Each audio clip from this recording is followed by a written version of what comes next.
யாரோ உன்னை அவமானப்படுத்துகிறார்கள். வீட்டில் யாரோ உன்னை தேவையில்லாமல் காயப்படுத்துகிறார்கள். உடனே மனசுக்குள் இவன் என்னை எப்படி இப்படி பேசலாம், இதை விடமாட்டேன். கோபம் பொங்குகிறது. இரவு முழுக்க அதையே யோசிக்கிறாய். தூக்கம் வருவதில்லை. சாப்பிட மனமில்லை.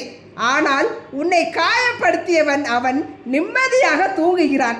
நீ மட்டும் ஏன் அவனுடைய கோபத்தை சுமக்கிறாய்? புத்தர் சொன்னார், கோபம் என்னும் பரிசை நீ ஏற்றுக்கொள்ள வேண்டியதில்லை. நீ ஏற்காதது அதை கொண்டு வந்தவனிடமே தங்கிவிடும். இது வெறும் வார்த்தை கிடையாது, 2500 வருட ஞானம். ஒரு நாள் புத்தர் நடந்து போகிறார். ஒருவன் வந்து திட்டுகிறான், அவமானப்படுத்துகிறான். புத்தர் அமைதியாக நிற்கிறார். அவன் கேட்கிறான், நான் இவ்வளவு திட்டுகிறேன், நீ ஏன் கோபப்படவில்லை?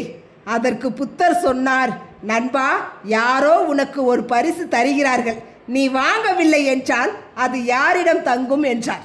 அதற்கு அவன், கொண்டு வந்தவனிடமே தங்கும் என்றான். அதற்கு புத்தர் சொன்னார், சரியாக சொன்னாய். உன்னுடைய கோபம் என்னிடம் தங்கவில்லை, உன்னிடமே இருக்கிறது. கோபத்தை ஏற்றுக்கொள்ளும் பொழுது என்னாகும்? யாரோ உன்னை திட்டுகிறான் என்று வையுங்கள். நீ அதை ஏற்றுக்கொண்டால் உன் மனசு கலங்குகிறது, உன்னுடைய உடல் ஸ்ட்ரெஸ் ஆகிறது, உன் உறக்கம் போகிறது, உன் சக்தி வீணாகிறது. ஆனால் அவன் ஏற்கனவே அடுத்த விஷயத்தில் இருக்கிறான்.